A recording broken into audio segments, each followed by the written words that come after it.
17 Agustus adalah Hari Kemerdekaan Indonesia. Proklamasi kemerdekaan menjadi tonggak sejarah bagi perjuangan bangsa Indonesia. Sekarang kita akan mempelajari muatan IPS.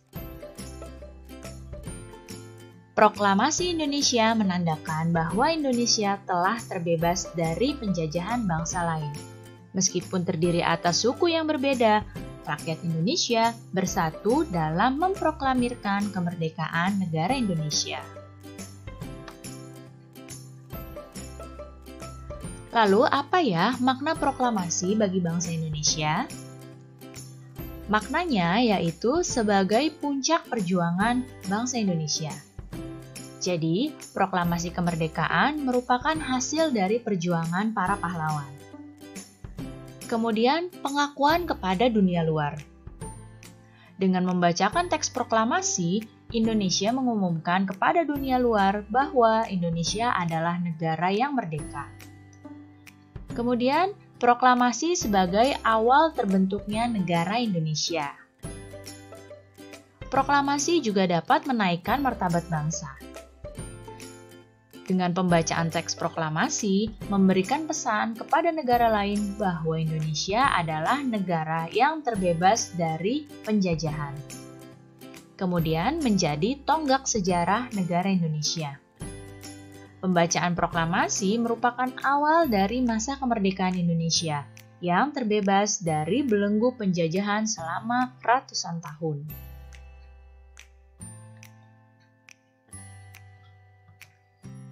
Tahukah kamu siapa saja tokoh yang terlibat dalam persiapan kemerdekaan Indonesia? Nah, sekarang kita akan membahasnya. Yang pertama adalah Soekarno.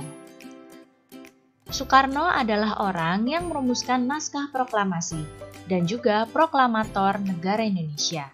Jadi yang membacakan naskah proklamasi adalah Bung Karno. Kemudian Muhammad Hatta.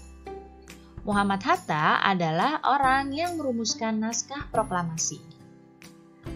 Dan Ahmad Subarjo. Ahmad Subarjo juga orang yang merumuskan naskah proklamasi. Jadi, ketiga pahlawan ini adalah orang yang merumuskan naskah proklamasi kemerdekaan Indonesia. Lalu siapa lagi ya tokoh yang terlibat dalam persiapan kemerdekaan Indonesia? Berikutnya adalah Fatmawati. Fatmawati adalah tokoh yang menjahit bendera pusaka. Kemudian Laksamana Maeda. Laksamana Maeda adalah tokoh yang rumahnya digunakan untuk merumuskan naskah proklamasi. Kemudian Sayuti Melik. Sayuti Melik adalah orang yang mengetik naskah proklamasi. Dan juga Soekarni. Soekarni adalah orang yang mengusulkan agar naskah proklamasi ditandatangani oleh Soekarno-Hatta atas nama bangsa Indonesia.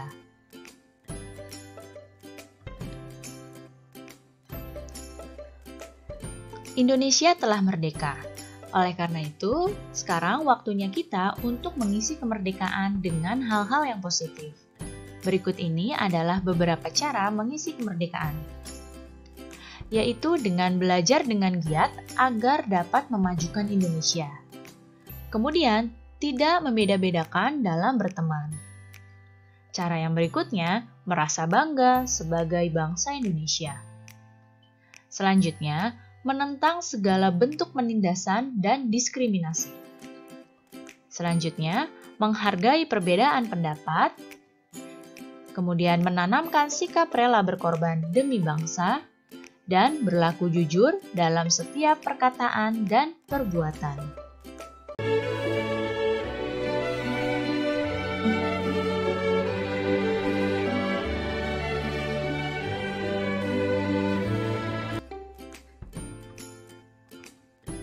Nah, perhatikan gambar yang ada di hadapan kalian ini.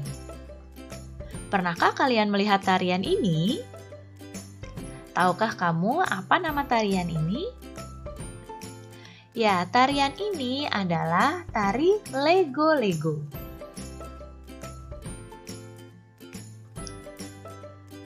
Agar tampak indah, sebuah tarian itu memerlukan pola lantai.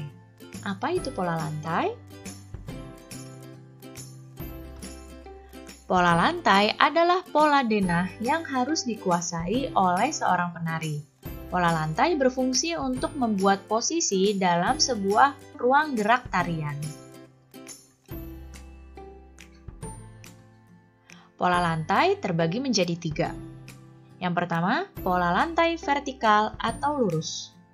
Yang kedua, pola lantai diagonal. Dan yang ketiga, pola lantai garis melengkung. Pola lantai vertikal atau lurus adalah pola lantai yang banyak digunakan pada tari klasik. Nah, di sini penari membentuk garis vertikal seperti ini ya, yaitu garis lurus dari depan ke belakang atau sebaliknya. Nah, pola lantai ini memberikan kesan sederhana tetapi kuat. Seperti ini ya, berbaris seperti ini. Contohnya adalah pada tari Yospan dari Papua, kemudian tari Serimpi dari Jawa Tengah, dan juga tari Baris Cengkedan dari Bali. Kemudian, pola lantai diagonal. Pada pola lantai diagonal, penari berbaris membentuk garis menyudut ke kanan atau ke kiri. Contoh tarian dengan pola lantai diagonal adalah tari Gending Sriwijaya dari Sumatera Selatan. Kemudian, pola lantai garis melengkung. Nah, penari pada pola lantai garis melengkung ini membentuk garis lingkaran. Tari rakyat dan tari tradisional banyak menggunakan pola ini. Pola lantai ini memberi kesan lemah dan lembut.